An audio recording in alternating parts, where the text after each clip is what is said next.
our school, and I'm very happy that a group of students from Canada are coming over here, since I was teaching in Canada a few years ago, but in a French-speaking university in Montreal. You know?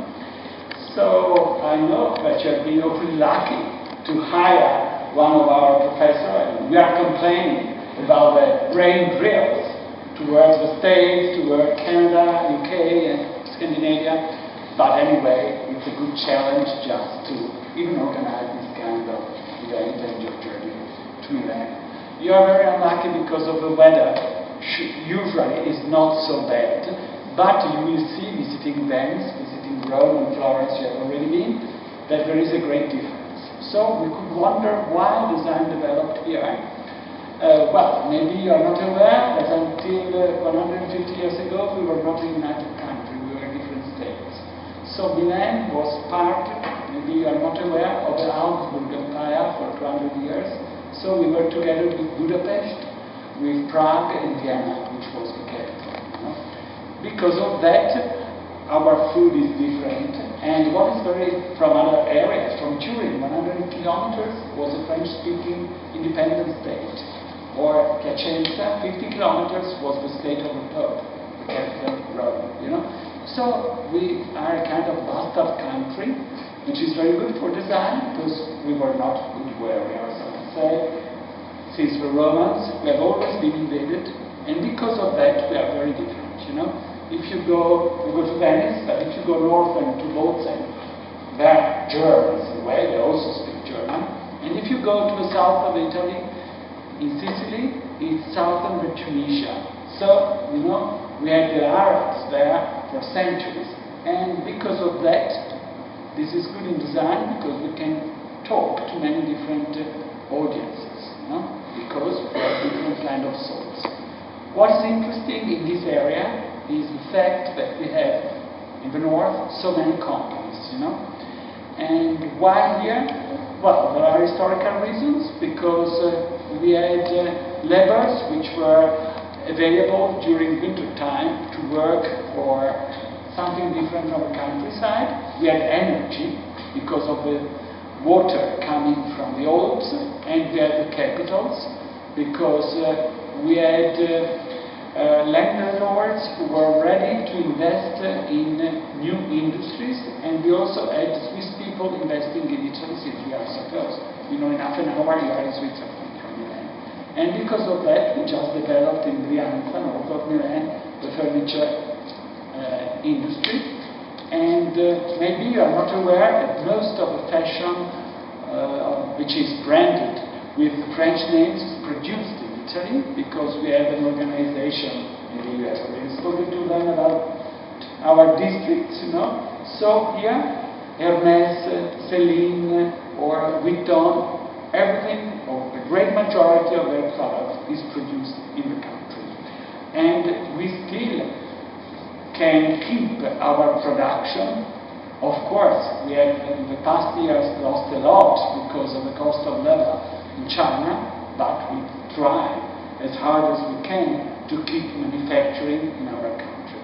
You are very lucky because surely I have heard the kind of companies you are visiting, you know. And Andrew was saying we are the center of design during the Furniture Fair of the world. It sounds a bit bombastic from a Milanese to say that, but it's true. It's the place to be in that period, because all the companies in the world or countries are just showing. For example, Holland is working a lot to promote Dutch design, the same as doing Brazil. And they exhibit their works, they support their designers.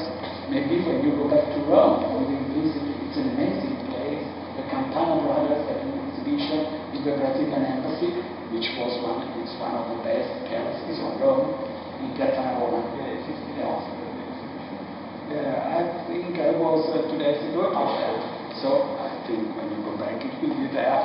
So it's an amazing area to be. And Italian companies are very keen in also hiring designers from abroad. This is a problem for Italians, because sometimes they like better designers from abroad than locals, because they think they can have a different culture, they can talk much better to different kind of markets, you know. So you see that we have, of course, master courses, but our idea, we are state, so our students pay from 0 up to, I think the maximum is nearly 2,000 euro, which, if we compare to private school, is nothing. Our idea in the future is to internationalize much more our school, that is to say, to have all different courses with the option Italian or English, because we start having many students from China, India, and the Americans from MIT, and we think it's a nice mixture to have that. You will see our facilities. We are very lucky compared to other universities in Italy, and maybe traveling. Lorenzo probably has told you that design university is a brand new academic area, because we had no university education in design.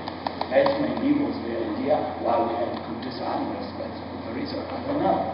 All of us were architects, you know, and we just had in Italy 3 faculties of design with very different numbers. Both, and it's a trilingual university, must be German, English, and Italian to get that. They get 40 students a year, then there is Treviso 150. We get between Milan and Como, where we have another branch, we get 800 students a year. And then, of course, we're very lucky. We have visited Rome, Florence, Naples, Palermo, Genoa, Turin. They have university courses in design, but inside the faculty of architecture. So I think now it's time for you to visit our facilities, of which we are quite proud. And you will see even quite unusual areas, like, for example, you will see the inner part of a ship, and you will say, why? Well, because we are always moving and looking at the market. We don't want to produce unemployed people.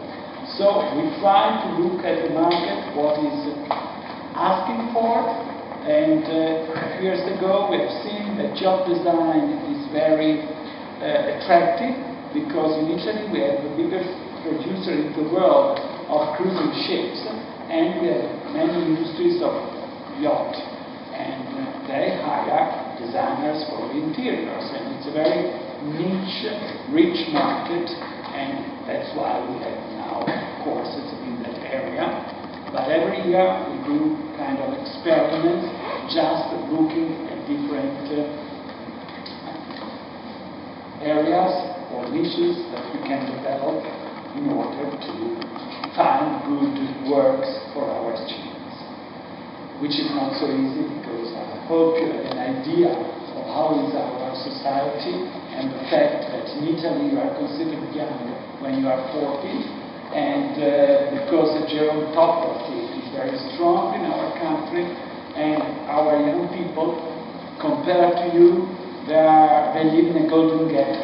It is to say, they are not free enough to afford a flat, so they live with their families until they are 35 sometimes, you know, with everything they need given by the family, but they are not so independent.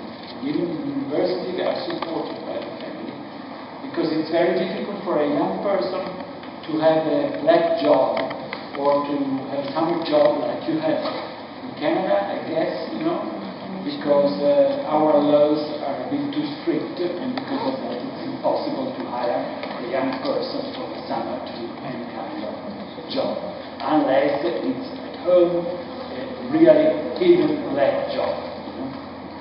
So enjoy your stay in Italy, and now enjoy the visit, and then you will meet our students in a workshop.